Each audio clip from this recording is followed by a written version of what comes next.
I'm Sam Layden with PSHS News. And I'm Devin Watkinson. Today we take a look at the Take Action workshops that took place in Perry Sound with Mrs. Jenkins and Brandon Christian. Then we go to the Moving Remembrance Day Assembly, where students talk about their experience while in England and France. Then we talk to some students who will take part in the 12 Days of Christmas event in the school. And lastly, we talk about the addictive soup in the calf with students who seem to be fanatics. Now we go to Dylan Chevalier with the story on our school's Remembrance Day Assembly. So did you enjoy the Remembrance Day Assembly? I actually really did. I was glad that we really got to focus on kids' experiences in Europe, and we got to talk about what it meant to us so we could try to convey how we felt to other kids. I was annoyed with the people behind me making jokes the whole time. I thought it was really well done. I mean, everybody had something good to say, and the fact about how their trip went was really neat. So Mr. Lunn, what made you decide on the theme of youth for this assembly? I decided upon that to try to make it more meaningful for students, to try to relate it to them, because as you know, war impacts youth so directly, and to make them realize that people in the past, their age, had been affected by war. In the past, it was people their age. How did you feel about the theme of youth for this assembly?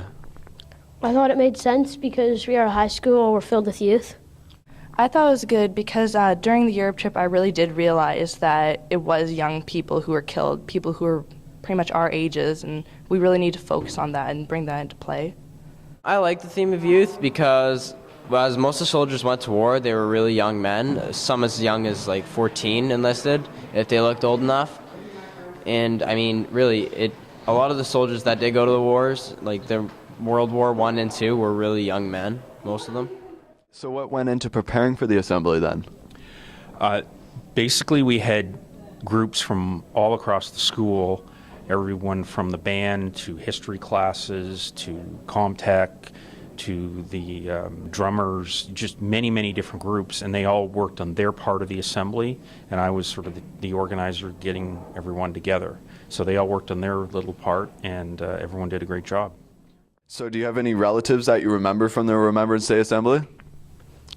My grandfather was he was a pilot in the war. He wasn't exactly a relative, but I thought of him like a grandfather, and he fought in the war, but he managed to survive. Yeah, my great-grandfather was actually at the Remembrance Day Assembly, so I remembered him. And then my Uncle Floyd, who was in World War I, who almost got shot in the head. Were you happy with the overall outcome? I was very happy. I think everyone who was working on the assembly took it very seriously, put a lot of time and effort into it, and they did an excellent job, and the overall results showed how, because they took it seriously and did a lot of work, and the outcome was just excellent. All right, that's great. Thank you. Pretty interesting, eh, Devin? Yeah, Sam, you went on that trip, didn't you? I did. It was pretty cool. We got to go see the places where the battles took place in World War I and II. Very interesting. Yeah. Now we go to yours truly with the Take Action workshops with Mrs. Jenkins and Brandon Christian. Hi, I'm Sam Layden with PSHS News, and today we're going to talk to a few of the people who went to the Take Action workshops at our school. First off, just want to know give us a good rundown of what happens in the workshops. All right, so we arrive there and we just kind of do some icebreakers. We get to know who everyone is from all the other schools around the place, and then we get into some activities that are more detailed in helping the community.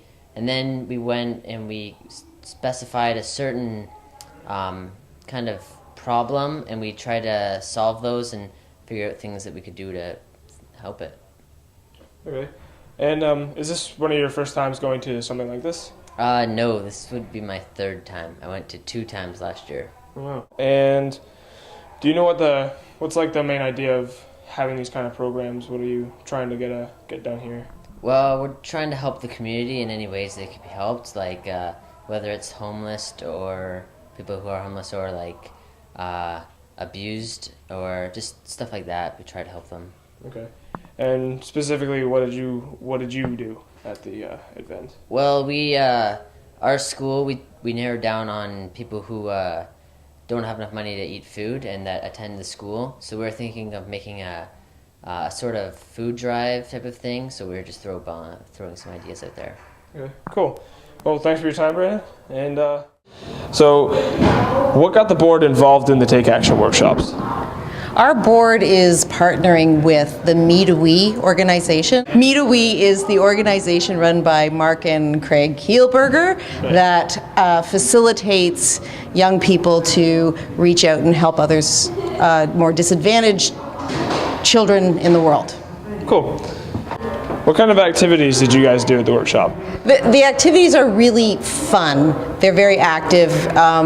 This is one of the ones that they did where they were identifying what things they feared, what they were kind of nervous about, what they really cared about, and then what they would do to make sure that they could have the confidence to do what they cared about.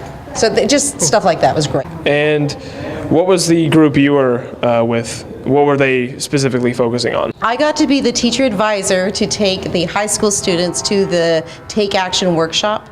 The high school students get to do 3 workshops through the year, and there were 2 facilitators from Me to We who came, and they were fantastic. They were a lot of fun, and what they did was they had the kids working together, getting to know each other, working on their team building skills, and then they challenged each school group to come up with a campaign that they wanted to take action on.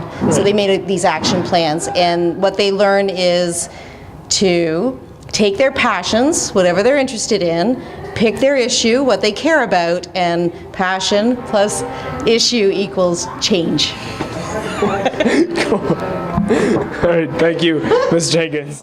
This was Sam Layton with PSHS News. Stay classy, Perry Sound.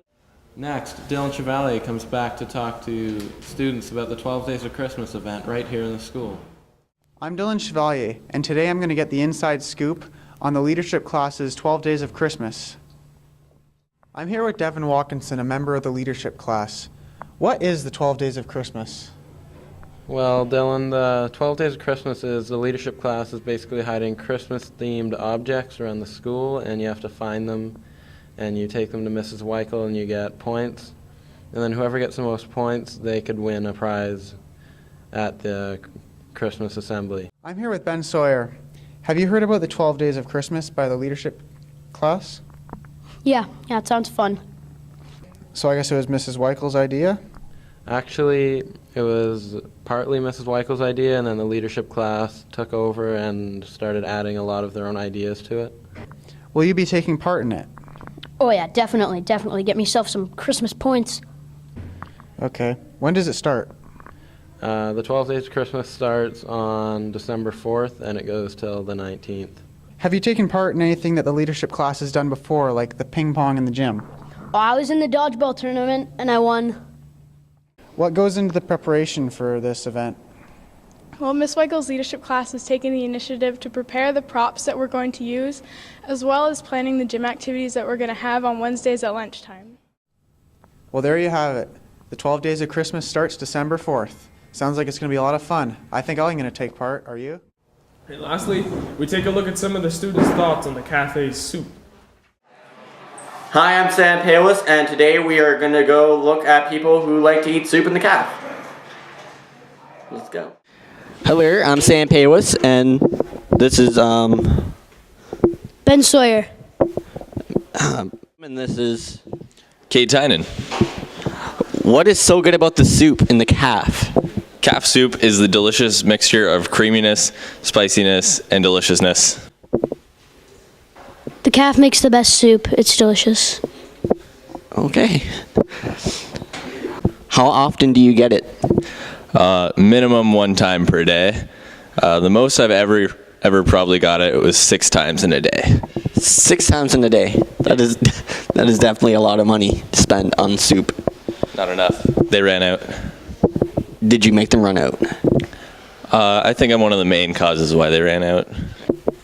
Try to get it once per day, sometimes 2 times a day.